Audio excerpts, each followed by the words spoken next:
Good morning to all बेटा।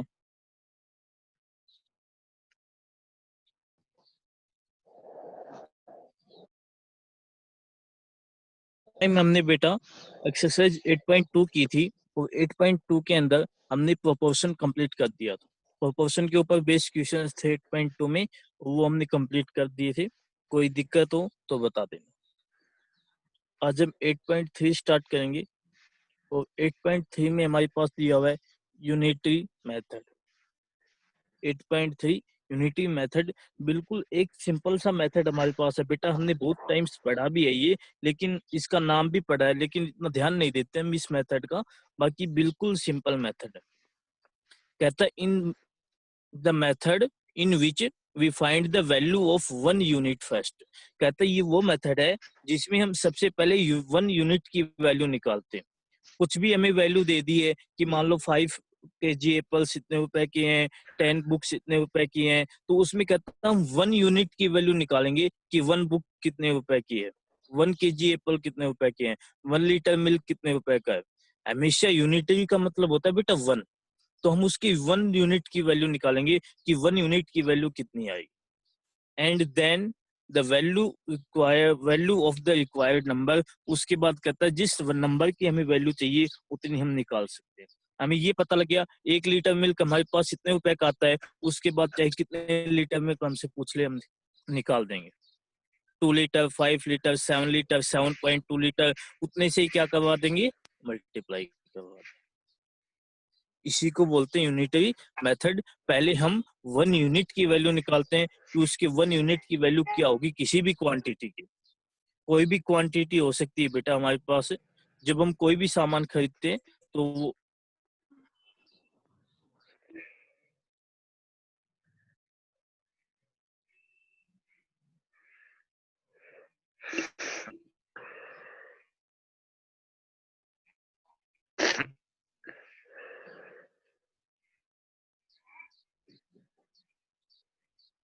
नहीं है कि सिर्फ एक यूनिट ही सामान खरीदते हैं तो 5 kg वाइस ले दो, तो वो बताएगा कि भाई 1 kg वाइस का जो प्राइस है ना वो हमें बता देगा 1 kg वाइस का प्राइस कितना है। कुछ भी 40 रुपीज है मान लो, तो अब हम आसानी से निकाल सकते हैं कि 5 kg वाइस का टोटल प्राइस कितना हो जाएगा।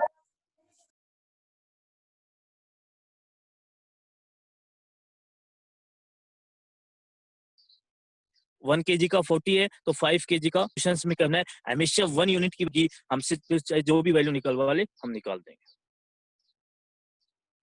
क्वेश्चन नंबर फर्स्ट देखो पहले। If the cost of 7 books of mathematics is rupees 2094। कहता है 7 बुक्स मैथमेटिक्स की हैं और उन 7 बुक्स की जो टोटल कॉस्ट है वो 2904 रुपीज है। सो ओनली 904 रुपीज, 294 रुपीज है। Find the cost of 5 books. तो कहता है इस तरह की जो हम 5 बुक्स लेंगे तो उनकी कॉस्ट कितनी होगी। 7 बुक्स की कॉस्ट हमें दे दी है 294। 7 बुक्स की कॉस्ट देने के बाद कहता है 1 बुक की कॉस्ट हमें निकालो पहले तो, और उसके बाद 5 बुक्स की कॉस्ट हम निकालेंगे कि 5 बुक की कॉस्ट कितनी होगी। Cost of 7 books of maths, 7 book की कॉस्ट कितनी है 294, ये हमें दे दी। अब हम हमेशा 1 यूनिट की वैल्यू निकालेंगे। Cost of 1 book of math, 1 book की कॉस्ट कितनी हो जाएगी, जो यहाँ पर 7 था वो यहाँ डिवाइड में आ जाएगा 294 डिवाइडेड बाई 7। ठीक है, जब भी 1 यूनिट की वैल्यू निकालेंगे जो वैल्यू हमारे पास पहले थी वो डिवाइड में आ जाएगी 294 डिवाइडेड बाई 7। ठीक है, उसके बाद कहता है हमें 5 बुक की कॉस्ट निकालनी है। तो cost of 5 book of math कितनी हो जाएगी 294 डिवाइडेड बाई 7, और जितनी बुक्स की वैल्यू हमें निकालनी है उतने से हम मल्टीप्लाई करवा देंगे। ये तो एक बुक की वैल्यू आ गई 294.7, हमें 5 बुक चाहिए तो इसको 5 से मल्टीप्लाई करवा दिया। इसको सोल्व कर देंगे। 294 को 7 से कैंसिल करेंगे 42, और 42 को 5 से मल्टीप्लाई करेंगे, 42 को 5 से मल्टीप्लाई किया 210 रुपीज। ये हमारे पास 5 बुक की क्या आ गई, कॉस्ट आ गई, कि जो जब हम टोटल अगर 5 बुक लेना चाहें इसी तरह की तो वो 210 रुपीज की आएगी। ठीक है। 1 यूनिट की वैल्यू हमें सबसे पहले निकालनी है बेटा। जब 1 यूनिट की वैल्यू निकालेंगे, जब हम 1 की तरफ जाते हैं तो हमेशा डिवाइड होगा, और जब हम ज्यादा की तरफ जाएंगे, 1 से हम 5 की तरफ गए तो ये 5 क्या हो जाएगा, मल्टीप्लाई हो जाएगा। दो बातें ध्यान रखना। बोलते हैं इसको इस तरह से, अगर मैं आपको बताऊं जनरल लैंग्वेज में, कि जब हम कम यूनिट की तरफ जाते हैं तो हमेशा हम क्या करते हैं, डिवाइड करते हैं। ज्यादा यूनिट की तरफ जाते हैं तो उसको क्या करवा देते हैं, मल्टीप्लाई करवा देते हैं। 7 से हम 1 पर गए, कम यूनिट की तरफ गए तो इसको हमने डिवाइड करवा दिया 7 से। ये 1 यूनिट की वैल्यू आ गई, 1 बुक की वैल्यू आ गई। अब हमें ज्यादा की तरफ जाए, 5 बुक की वैल्यू चाहिए, तो 5 से इसको मल्टीप्लाई करवा दिया, और जो कैलकुलेशन होगी उसको सोल्व कर देंगे। यही हो जाएगी टोटल 5 बुक्स की वैल्यू, कॉस्ट प्राइस।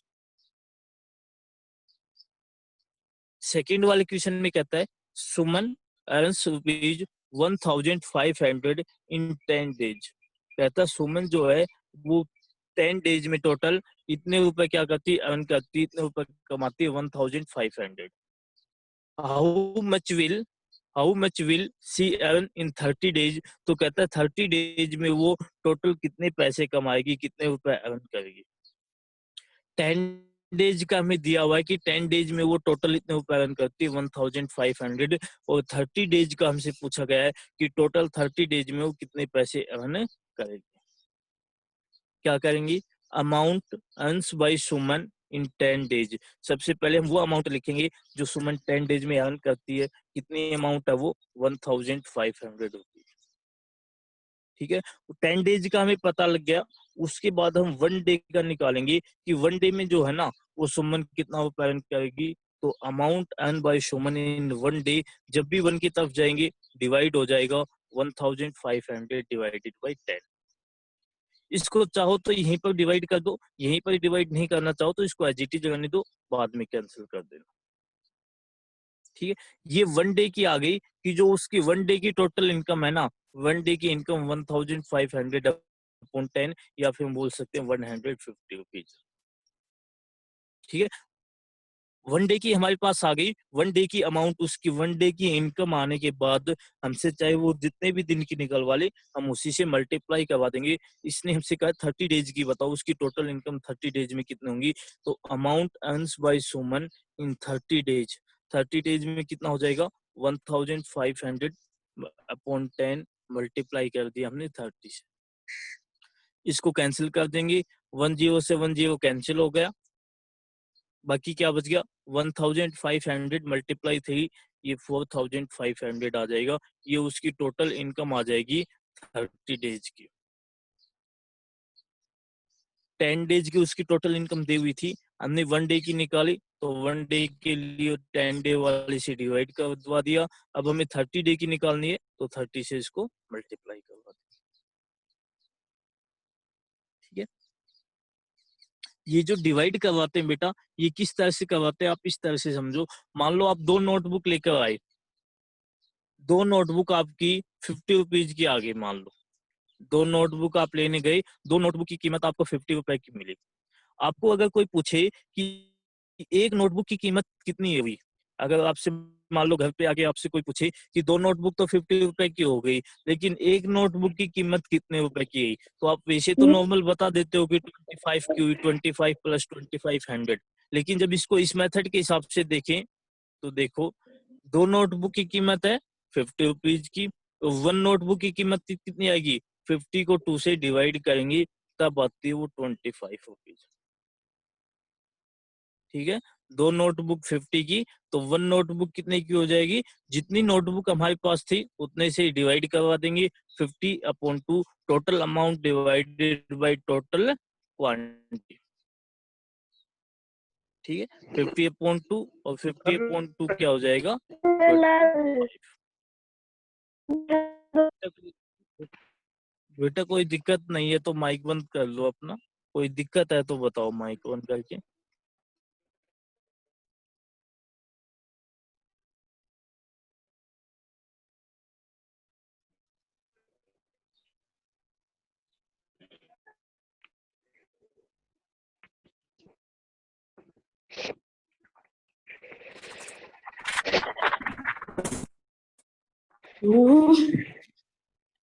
आवाज बेटा अपनी वीडियो भी बंद रखो, अपना माइक भी बंद रखो।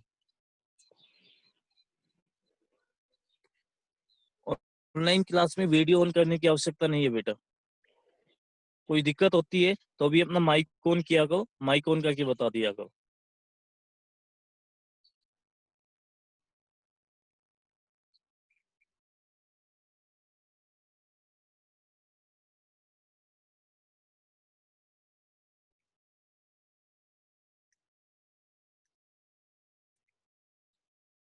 थर्ड क्वेश्चन क्या कहता है, if it has rain 276 millimetre in the last 3 days. कहता है ये लास्ट 3 डेज में, 3 दिन में टोटल 276 मिलीमीटर बारिश होती है। ठीक है, लास्ट 3 डेज का हमें दे दिया कि लास्ट 3 डेज में 276 मिलीमीटर बारिश होती है। How many millimetre of rain will fall in 1 full week. तो कहता है अगर इसी तरह से चलता गया तो 1 वीक में टोटल कितनी बारिश हो जाएगी 1 फुल वीक में। ठीक है, assume that the rain continues to fall at the same rate. हमें ये एज्यूम करके चलना है कि जो बारिश है ना वो कंटिन्यू इसी तरह से होती है 1 वीक तक। तो टोटल 1 वीक में कहता है कितने मिलीमीटर तक बारिश हो जाएगी। 3 डेज का में दिया हुआ है कि 3 डेज में जो टोटल बारिश होती है, जो टोटल रेन होती है वो 276 मिलीमीटर होती है। 1 वीक का हमें निकालना है। 1 वीक मतलब 7 डेज। 1 फुल वीक हो गया और 1 फुल वीक का मतलब होता है बेटा टोटल 7 डेज होते हैं। 7 डेज का हमें निकालना है कि 7 डेज में टोटल कितनी बारिश होगी।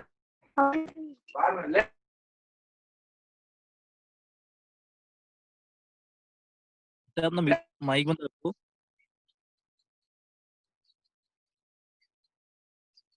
हमें पता है रेनफॉल इन 3 डेज, कहता है 3 डेज में रेनफॉल कितना होता है 276 मिलीमीटर। यहाँ से सबसे पहले हम 1 की वैल्यू निकालेंगे, यूनिटी निकालेंगे। यूनिट जो हमारे पास टर्म है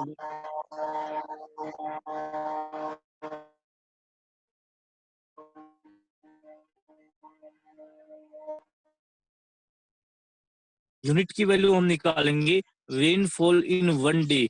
1 डे में कितना रेनफॉल होगा, 3 से डिवाइड हो जाएगा, 276 डिवाइडेड बाई 3 मिलीमीटर। ये हमने निकाल लिया।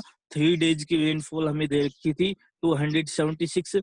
1 डे की हमने निकाली, 276 को 3 से डिवाइड कर दिया, ये 1 डे में रेनफॉल हो गया। अब कहता है टोटल हमें 1 वीक का निकालना है कि टोटल 1 फुल वीक में, 1 फुल वीक का मतलब 7 डेज, 7 डेज में कितनी रेनफॉल होगी। तो रेनफॉल इन 7 डेज क्या कर देंगे, 1 को इसको 7 से डिवाइड करवा देंगे, 276/3 मल्टीप्लाई बाई 7। इसकी कैलकुलेशन कर लेंगे। कैलकुलेशन करने के लिए 276 को 3 से कैंसिल किया, ये 92 पर कैंसिल हो जाएगा, और 92 मल्टीप्लाई 7 644 मिलीमीटर। ये टोटल 1 वीक की क्या हो गई, रेनफॉल हो गई। 1 वीक बोल सकते हो या फिर 7 डेज बोल सकते हो। अगर इसी हिसाब से चलते गए तो 1 वीक में 644 मिलीमीटर रेन हो जाएगी, रेनफॉल होगा। ठीक है,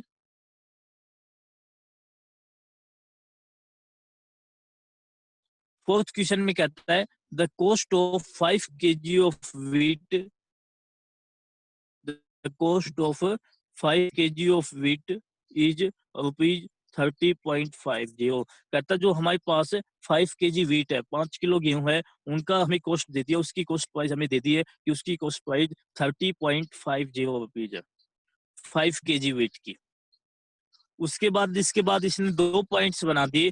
फर्स्ट वाले पॉइंट में क्या कहता है, what will be the cost of 8 kg of wheat. तो कहता है 8 kg व्हीट की प्राइस कितनी होगी, उसका कॉस्ट कितना होगा।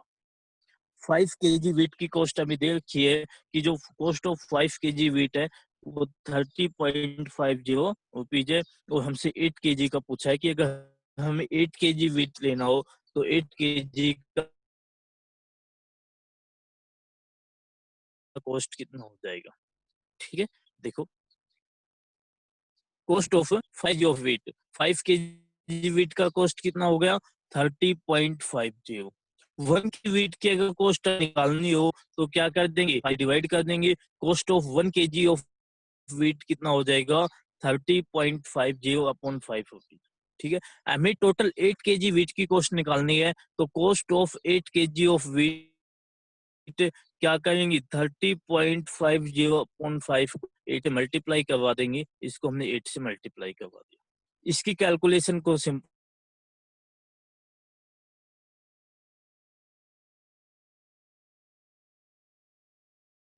कर देंगे। सबसे पहले डेसिमल नंबर हमारे को जब हम हटाएंगे तो यहाँ पर 2 डिजिट के डिवाइड करवा दिया। डेसिमल्स को सोल्व करना हमने देखा हुआ बेटा, डेसिमल्स की मल्टीप्लाई डिवाइड किया था हमने पीछे। तो यहाँ पर 2 डिजिट के बाद अगर डेसिमल पॉइंट होता है तो 2 जीरो से हम डिवाइड करवा देते, ये 100 आ गया। उसके बाद जो कैंसिल होगा कैंसिल कर देंगे, 1 जीरो से 1 जीरो कैंसिल, और जो 305 बचा था, 305 को डिवाइड किया हमने 5 से, तो कितना आ जाता है, 61 आ जाता है। ध्यान से देखना, जो 305 बचा था ऊपर, 305 को जब हमने 5 से डिवाइड किया, 61 आ गया। 61 की मल्टीप्लाई 8 से, 61 मल्टीप्लाई 8 और डिवाइड में ये 10 बच गया, 61 मल्टीप्लाई 8 डिवाइडेड बाई 10। 61 की मल्टीप्लाई 8 से करेंगे 488 अपॉन 10, और ये 1 जीरो नीचे आ गया, तो 1 डिजिट के बाद डेसिमल पॉइंट लग जाएगा 48.8। ये हमारे पास 8 केजी वीट का प्राइस आ गया। Cost of 8 KG wheat rupees 48.8। ठीक है, वही मेथड यूज किया बेटा, सेम उसी तरह से, लेकिन थोड़ा सा अलग पॉइंट क्या था, यहाँ पर हमारे पास डेसिमल नंबर्स है। डेसिमल नंबर को हमें सिंप्लीफाई करना है। डेसिमल पॉइंट को जब हम हटाएंगे तो जितने डिजिट के बाद डेसिमल पॉइंट होता है उतने ही जीरो से हम डिवाइड करवा देते हैं, और डेसिमल पॉइंट हमें लगाना होता है तो जितने नंबर ऑफ जीरोज है उतने ही डिजिट के बाद डेसिमल पॉइंट लग जाता है। ठीक है, यहाँ पर हमने डेसिमल पॉइंट हटाया था, डिवाइड में 100 आ गया था, नीचे हमारे पास डिवाइड में 10 आ गया, इसको हटाने के लिए हमने डेसिमल पॉइंट लगा दिया, एक डिजिट के बाद डेसिमल पॉइंट लग गया, 48.8 आंसर हो जाएगा। ठीक है,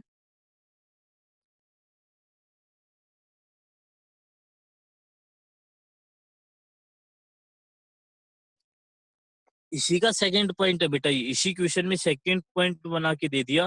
सेकंड पॉइंट में कहता है what quantity of wheat can be purchased in rupees 61। बिल्कुल पिछले वाले क्वेश्चन से अपोजिट क्वेश्चन है। पिछले वाले क्वेश्चन में हमसे ये पूछा था कि 8 केजी व्हीट है, वो कितने रुपए का आएगा।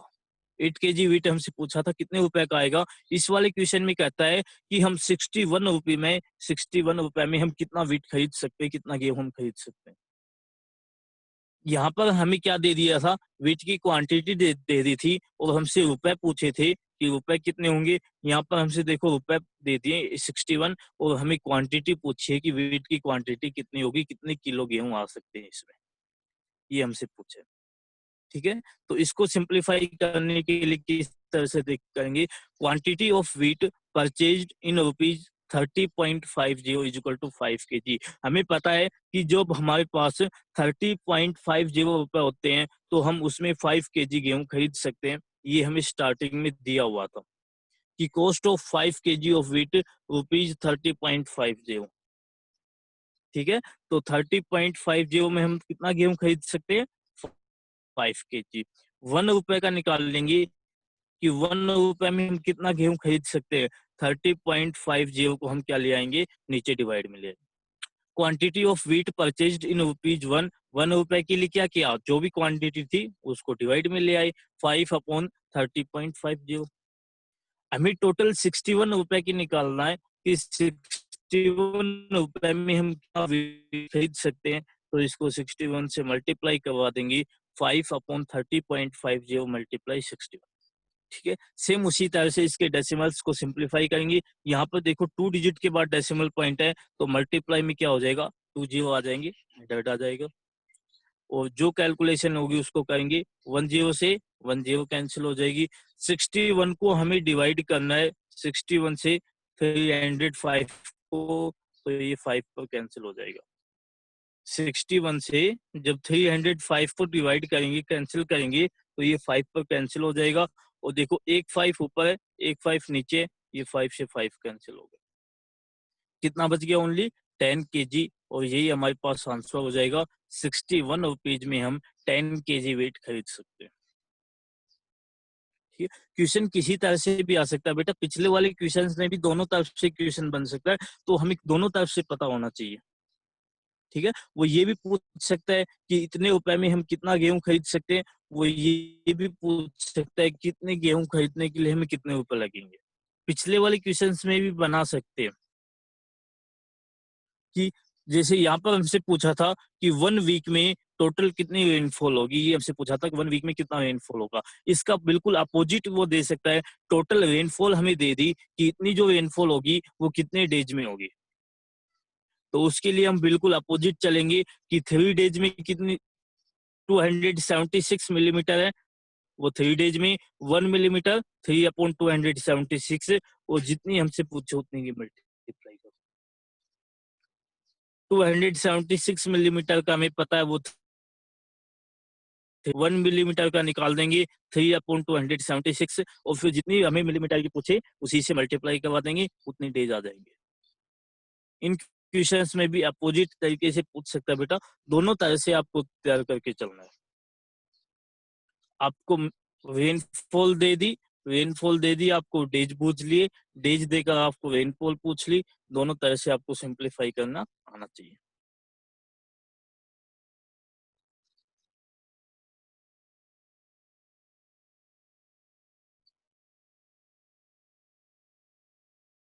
फिफ्थ क्वेश्चन में कहता है Kavita pays rupees 7,500 as rent for 3 months. कहता है कविता जो है वो टोटल 7,500 रुपए है वो रेंट में दे देती है, किराए का देती है। कितने दिन के लिए? 3 मंथ्स के लिए। कविता टोटल 7,500 रुपीज रेंट दे देती है 3 मंथ्स के लिए। 3 मंथ्स में किराया दे देती है जहां पर वो रहती है उसका, या किसी का भी कोई भी रेंट है वो रेंट देती है उसका। रेंट रेंट का मतलब होती है टोटल किराया। How much he has to pay for a whole year. कहता उसको एक कंप्लीट ईयर के लिए कितना पे करना पड़ेगा। 3 मंथ्स का मैं दे रखा है कि 3 मंथ्स में वो टोटल 7,500 रुपए देती है, तो कहता 1 ईयर का वो कितना रुपए देगी। 1 ईयर कंप्लीट ईयर का हमसे पूछ लिया, 1 ईयर का मतलब कितना हो गया 12 मंथ्स का।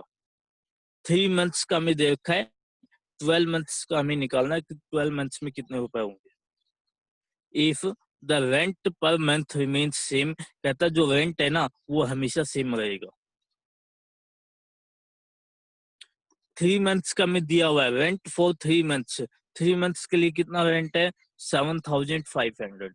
अगर हम 1 मंथ का निकालना चाहें तो रेंट फॉर 1 मंथ, 1 मंथ के लिए कितना आएगा? 3 से इसको डिवाइड कर देंगे, 7,500 डिवाइडेड बाई 3, ये 2,500 आ जाएगा। सिंप्लीफाई करना चाहो इसको एज इट इज रहना चाहो एज इट इज रहने दो।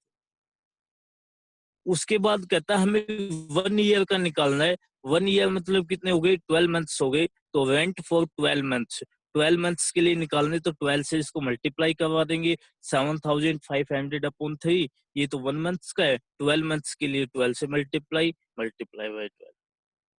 जो कैलकुलेशन होगी उसको सिंप्लीफाई करेंगे, 3 से 12 को कैंसिल करेंगे, 4 पर कैंसिल हो जाएगा, 3 4 जा 12। और 7,500 की मल्टीप्लाई 4 के साथ करेंगे, कितना आ जाएगा? 30,000। यही उसका टोटल रेंट हो जाएगा। रेंट फॉर 1 ईयर कितना हो जाएगा? 30,000 रुपीज। 3 मंथ्स के लिए हमें दिया हुआ था कि जो 3 मंथ्स का रेंट है वो कितना है? 7,500।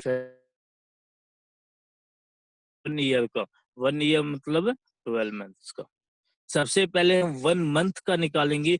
जब भी कोई भी हमें क्वांटिटी दे रखी हो बेटा, 1 की वैल्यू हम निकालेंगे, यूनिट की वैल्यू हम निकालेंगे। 1 की वैल्यू जब भी निकालेंगे डिवाइड हो जाएगा। ठीक है, जब भी हम कम यूनिट की तरफ जाएंगे, 1 की तरफ जाएंगे, हमेशा डिवाइड हो जाएगा 7,500 अपॉन 3। जब भी हम ज्यादा यूनिट की तरफ जाएंगे, जैसे 1 हमारे पास था, 1 से हम 12 की तरफ गए, ज्यादा यूनिट की तरफ गए, तो जितनी यूनिट हमारे पास है उतने से मल्टीप्लाई करवा देना। ये मल्टीप्लाई होकर जो भी आंसर आएगा वही आंसर। इस क्वेश्चन में बेटा दोनों तरफ से क्वेश्चन पूछ सकता है। यहाँ पर हमसे ये पूछ लिया कि 12 मंथ्स का रेंट कितना होगा। वो ये भी दे देता कि उसने टोटल इवेंट बता दिया कि 30,000 रुपीज वो टोटल इवेंट देती है, तो बताओ 30,000 रुपीज वो कितने दिन का देगी, कितने मंथ्स के लिए देगी। ठीक है, इस कुछ भी इवेंट दे दे 30,000 और कुछ भी बता दे, और वो ये पूछ ले कि जो ये इवेंट है, इतने रुपए का इवेंट है, वो कितने मंथ्स के लिए होगा, जब 3 मंथ्स के लिए ये इवेंट हमें दिया हुआ है। तो हम वही करेंगे कि जो इवेंट हमें दिया हुआ है 7,500, वो कितने मंथ्स के लिए, 3 मंथ्स के लिए। तो 1 रुपए होगा, 1 रुपए कितने मंथ्स के लिए हो गए, 3/7,500, और फिर से जो भी हमें पूछा है उसी की हम मल्टीप्लाई करवा दे, 3/500 मल्टीप्लाई बाई 30,000। 7,500 रुपीज का हमें पता ही 3 मंथ्स के लिए है। 1 रुपए का हम निकालेंगे कि 1 रुपए का कितना हो जाएगा, 3/7,500, और फिर वो जितने रुपए से हमसे पूछता है उतने से मल्टीप्लाई करवा देते, जो कैलकुलेशन आती वो हमारे पास टोटल नंबर ऑफ मंथ्स आ जाते। बिल्कुल जैसे हमने पिछले वाले क्वेश्चन में दोनों तरफ से क्वेश्चन किया था, उसी तरह से ही है। ठीक है, आज आपको 5th क्वेश्चन तक ही कंप्लीट करने हैं बेटा। इसके बस 4 क्वेश्चन और बचे, 4 क्वेश्चन वो कल डिस्कस करेंगे। उसके बाद ये चैप्टर कंप्लीट हो जाएगा, और आपका ये हाफ सिलेबस है वो भी कंप्लीट हो जाएगा। ठीक है, तो इसमें कोई दिक्कत हो तो बताओ, इस चैप्टर में कोई दिक्कत हो तो बता दो। अभी हमारे पास टाइम है 10 मिनट का, या तो मैं रिवाइज करवा देता हूँ, या फिर आपकी कोई भी दिक्कत है तो बता दो। किसी की भी कोई भी दिक्कत है,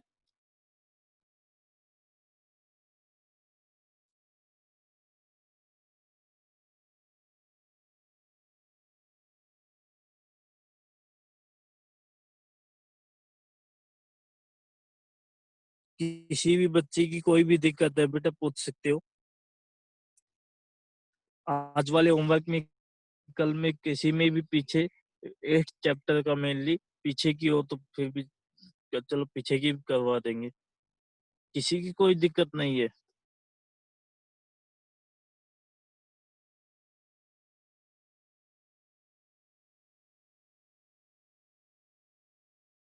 किसी की कोई दिक्कत नहीं है भाई, सभी इंटेलिजेंट हो गए। रुपेश बेटा बताओ, रुपेश,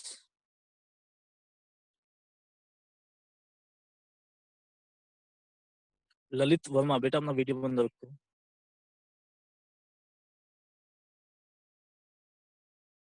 चलो कोई दिक्कत नहीं है तो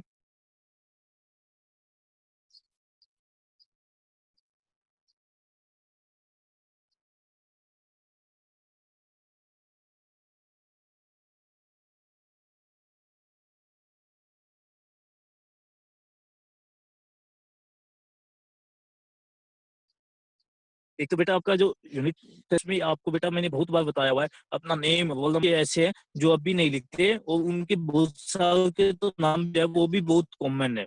अब जैसे अमन है, अमन 6th क्लास में शायद 3-4 अमन है, और उसमें से सिर्फ एक अमन लिखता है, अमन 6 बेटा रोल नंबर 1। उसके अलावा जितने भी अमन, वही अमन दोबारा से टेस्ट देता है, या फिर अलग से जो भी अमन है, किसी की अटेंडेंस नहीं लगती, सिर्फ एक अमन की अटेंडेंस लगती है, अमन जो 6th बीटा में है, रोल नंबर 1 है सिर्फ। उसके अलावा किसी ने अपना रोल नंबर नहीं लिख रखा, ना ही सेक्शन लिख रखा, तो उसमें से मुझे नहीं पता कौन सा बच्चा कौन सी सेक्शन का है, और उसने कौन से टेस्ट दिया, किसने नहीं दिया। सभी की एब्सेंट लगती है। बहुत सारे नाम है बेटा, हिमांशी है, हिमांशु भी, प्रियांशी है, शायद प्रियांशी भी कॉमन नेम है, जो भी नाम है, लेकिन सभी को अपना नाम, रोल नंबर, सेक्शन, सभी चीज डालना। ठीक है, उससे क्या होता है कि प्रिंस यादव कॉमन नाम है, उसमें भी दिक्कत नहीं आती, कॉमन नाम नहीं है तो भी दिक्कत नहीं होती रिजल्ट बनाने में। लेकिन अगर कॉमन नाम है तब तो आपको डालना ही डालना है, उसमें फिर बिल्कुल भी आपकी एब्सेंट लग जाएगी, बिल्कुल भी प्रेजेंट नहीं लगा सकते, क्योंकि अब हम नहीं बता सकते कि ये 6th बीटा का स्टूडेंट है, 6th अल्फा का स्टूडेंट है, कौन से स्टूडेंट की प्रेजेंट लगा है। ठीक है, तो जब तक आप नाम रोल नंबर नहीं डालोगे, आपकी एब्सेंट लगेगी, टेस्ट देने का कोई फायदा ही नहीं रहता। और एक नहीं बहुत सारे बच्चे हैं, मुश्किल से एक जब टेस्ट होता है उसमें 2 या 3 बच्चे अपना रोल नंबर सेक्शन डालते हैं। नीलाक्षी, ध्यान रखा करो, सभी खुद का अपना रोल नंबर डाल दो, खुद का अपना सेक्शन डाल दो, बाकी कोई नहीं भी डालता है तो फिर उसी की एब्सेंट लगेगी। ठीक है? इस बात का ध्यान रखा करो सभी। देखो, आज हमने क्या पढ़ा? यूनिटी मेथड पढ़ा है और यूनिटी मेथड कहता है जब भी हमें कोई वैल्यू निकालनी हो हम सबसे पहले यूनिट 1 यूनिट की वैल्यू हम निकालेंगे। In method we find the value of 1 unit first. 1 unit की वैल्यू हम सबसे पहले निकालेंगे प्रिंस यादव, और 1 यूनिट की वैल्यू निकालने के बाद जो वैल्यू हमें चाहिए वो वैल्यू हम निकाल देंगे मल्टीप्लाई करके। ठीक है? जे हमें 7 बुक्स की कॉस्ट दे दी 294 है। 7 बुक्स की कॉस्ट ये है तो 1 बुक की कॉस्ट हम निकाल सकते हैं, इसको 7 से डिवाइड कर देंगे। वही बात बेटा आप नॉर्मल अपनी डेली लाइफ में भी यूज करते हो इनको, कि 7 बुक्स की कॉस्ट ये है, 1 बुक की कॉस्ट कितनी होगी, उसी को हमने स्टेटमेंट के रूप में लिखा है यहाँ पर कि cost of 7 books of maths, 7 books की कॉस्ट ये हो गई तो 1 बुक की कॉस्ट कितनी हो जाएगी, इसको 7 से डिवाइड कर देंगे 2900 सॉरी 294.7। ठीक है? ये बात हम अपने डेली लाइफ में भी बहुत ज्यादा यूज करते हैं। इतनी बुक लेकर आया, इतने नोटबुक की प्राइस ये थी, एक नोटबुक इतने रुपए की हो गई। इतने पेन लेकर आया, एक जो पेन था कॉस्ट ये था, ये इतने रुपए के पेन हो गए। निकालते हो, उन्हीं को हमने स्टेटमेंट में यूज किया है। 7 बुक्स की कॉस्ट ये है, 1 बुक की कॉस्ट इसको 7 से डिवाइड करवा दिया। हमें 5 बुक की कॉस्ट निकालनी है तो 5 बुक की कॉस्ट निकालने के लिए 294.7 को 5 से डिवाइड कर मल्टीप्लाई करवा देंगे। जो इसकी कैलकुलेशन होगी वो कैलकुलेशन करेंगे। जहाँ पर मल्टीप्लाई होता है मल्टीप्लाई, डिवाइड होता है डिवाइड, सबसे पहले कैंसिल कर देंगे, उसके बाद जो मल्टीप्लाई होगा उसको मल्टीप्लाई करवा। ठीक है? किसी भी तरह से क्वेश्चन आ जाए, जैसे मैंने से आप क्वेश्चंस को तैयार करना। सेकंड क्वेश्चन भी बता दी, सुमन जो है वो 10 डे में 1500 रुपीज अर्न करती है, हमें ये बताना है टोटल 30 डेज में वो कितने रुपए अर्न करेगी। 10 डेज का हमें पता है, 10 डेज में कितना होता है 1500, तो 1 डे हम निकाल देंगे और डे का निकालने के लिए हमेशा डिवाइड करेंगे। जब भी हमें 1 यूनिट की वैल्यू निकालनी होगी हमेशा हम डिवाइड करेंगे, 1 यूनिट की वैल्यू आ जाएगी। हमें पता है की वैल्यू निकालेगी, मल्टीप्लाई करवा देंगे, ये मल्टीप्लाई होगा। जो कैलकुलेशन होगी उसको सिंप्लीफाई कर देंगे, वही हमारा क्या हो जाएगा आंसर।